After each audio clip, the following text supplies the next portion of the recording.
Hey everybody, I'm Sean Carney. I'm a junior finance major here at JMU, and my topic for this semester is snowboarding for beginners. So I'll be walking you through buying your first set of snowboarding equipment online here. So first step is to open up your web browser. Right here, or what I'm using is Google Chrome, so just going to click that there, and then type in backcountry.com in the search bar. Backcountry is a pretty good website for buying. It's my personal favorite for purchasing snowboarding equipment, so that's what we're going to be using today.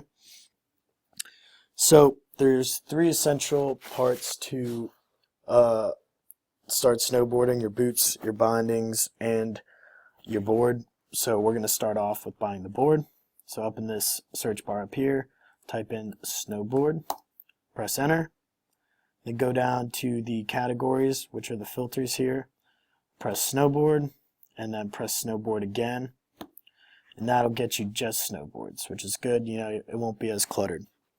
And then what I usually do is I press most popular here to have them sort from the boards that are bought the most. I think that's better than going with highest rated because it's really what people have purchased the most, not necessarily what 5 people have posted ratings for that you can't necessarily trust. So with buying a snowboard, there's 3 different styles that you really got to think about. There's rocker, camber, and rocker camber. And rocker camber is a combination of the first two. It's basically how much the board is curved off the ground, so that's something you got to consider. A board that I think is a good starter board is this Jones Snowboards here, the Mountain Twin Snowboard. So click on that. This one should have a pretty relaxed ride. Be good for beginner or intermediate, really anybody. It's a good board. It'll last you a while. And then you want to go over to your select style options here. This basically will give you different sizes. I would pick between 157 and 154 based on what you really want to do with the board. 154 will be easier to control, and you'll be able to possibly do tricks on it easier. But I would go with the 157 because you can really grow into that board, and you'll pick up a lot more speed down the mountain, which once you really start getting the hang of it, that's going to be something that you really look for. So 157 there, and then we're all good.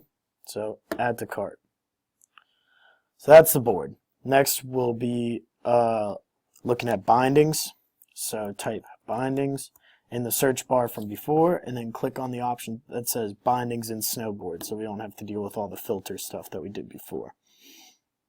So bindings are pretty important. They really help you control the board when you're riding.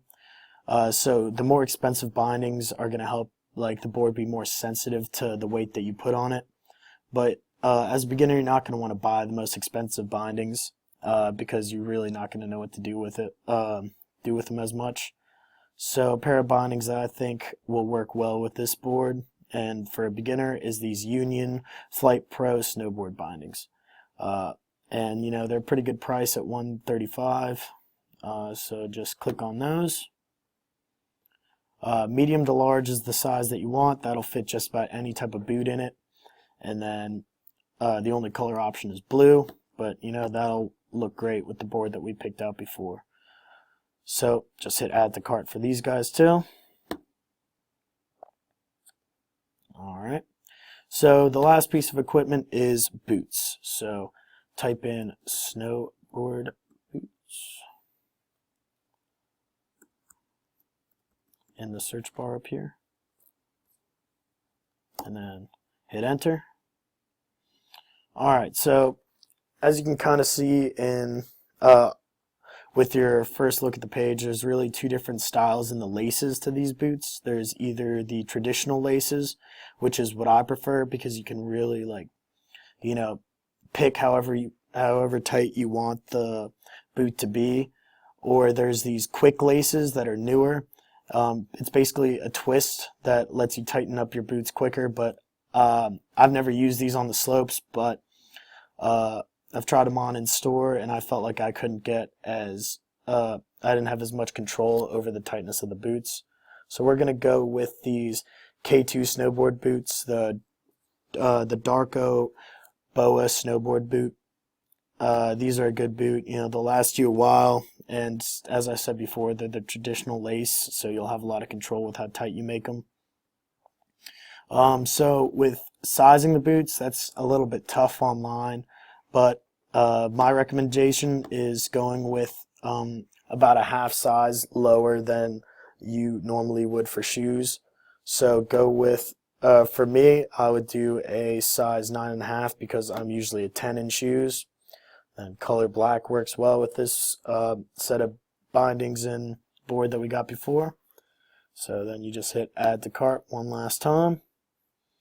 And then we're all good. We're at our shopping cart right here.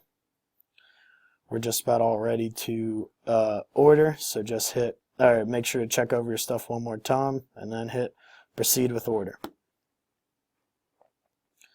Now this screen is just entering in your billing information, your payment information. This will be the same for any other online marketplace that you've used in the past. So I think you guys can figure this out yourself. And I'm not going to go through it myself and buy a whole new set of stuff. I'm a broke college kid, so I don't really have that much money right now. So that's going to be the end of the video. I think that's all you guys need. So all you're going to have to do is wait 2 business days, and then I'll see you on the slopes.